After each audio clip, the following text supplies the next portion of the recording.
हमरा एगोटा कमेंट केने छलथि जे मधुश्रावणीमे टेमी किया दागल जाइ छै से बतबैके लेल। तऽ हम बताबी जे हरि अनंत हरि कथा अनंत। अपना सबके तऽ भगवानके बहुत कथा अनंत छनि, जिनका मुँहे सुनबै ओतेक रङ्गके सुनबै, सब अपन अपन तर्क दै छथिन। तऽ हमरा जे पता यऽ, हमरा जे अनुभव यऽ से हम अहाँ सबके बता रहल छी जे ई मधुश्रावणी पाबनि सावन महीना मनायल जाइए। कियाकि सावन भादवमे अहाँके सबटा नदी नाला भरि जाइ छै तऽ विषहारा घरके तरफ आगमन करै छथि। तऽ ओहिके डरसँ जे ओ कोनो क्षति नहि पहुँचाबैत हमरा पतिके नव जखने विवाह भऽ जाइए तऽ ई 15 दिनक ई पाबनि विषहारा पूजा और गौरी पूजा। गौरी पूजा तऽ अपना सब कुमारिएसँ करै छी, जखने बर बराती आबि जाए। किएक तऽ सीता सेहो पूजने छलथि, राम सनक बर मङ्गने रहथि। तऽ बिना गौरी पूजा तऽ अपना सबके कोनो पूजा भइए नहि सकैए। 12 मास 36 दिन करै छी तऽ गौरी शिव बिना शिवके गौरी पूजा नहीं भऽ सकैए। तऽ लगभग सब देवताके हमसब पूजै छी, कुल देवता ग्राम देवता सब भगवानके पूजैत हमसब विषहारा और गौरीके मेन से हमसब 15 दिन पूजा कयल जाइए। तऽ बस ई विषहारासँ रक्षाके लेल, पतिके लम्बी आयुके लेल ई पूजा कयल जाइए।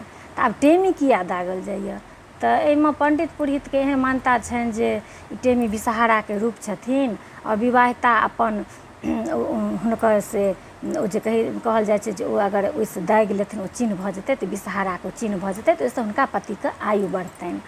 लेकिन हमर अपन अनुभव कहैए जे हम जे अपन बता रहल छी जे देखियौ, विवाहमे ने लड़काके परीक्षण होइ छनि।